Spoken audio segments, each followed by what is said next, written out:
பள்ளி மாணவர்கள் அரையாண்டு தேர்வு விடுமுறையில் உள்ள நிலையில் பள்ளிகள் திறப்பு தள்ளி போகும் என்ற ஒரு முக்கிய செய்தி வெளியாகியிருக்கிறது.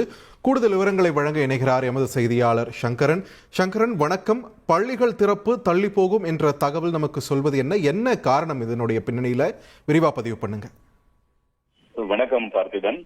தமிழகம் முழுவதும் பள்ளி மாணவர்களுக்கு அரையாண்டு தேர்வுகள் முடிந்து கடந்த டிசம்பர் மாதம் 24ஆம் தேதி முதல் விடுமுறை அறிவிக்கப்பட்டது. 9 நாட்கள் விடுமுறை என்பது இன்றோடு முடிவடைகிறது.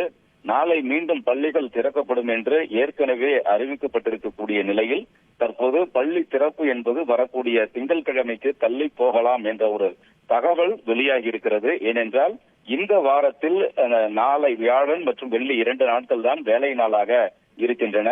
சனி ஞாயிறு வழக்கமான விடுமுறை நாட்களாக வந்து விடுகின்றன. எனவே வியாழன் வெள்ளி விடுமுறை அறிவித்தால் தொடர்ச்சியாக ஒரு 4 நாட்கள் சொந்த ஊர்களுக்கு சென்றிருக்கக்கூடிய பெற்றோர்கள் மாணவர்கள் எல்லாம் திரும்பி வருவதற்கு சௌகரியமாக இருக்கும் என்பதன் காரணமாக இது போன்ற ஒரு கருத்து வெளியாகி இருக்கிறது.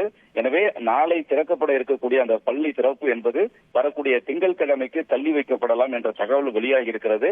ஆனாலும் இன்னும் அதிகாரப்பூர்வமான அறிவிப்பு வெளியாகவில்லை.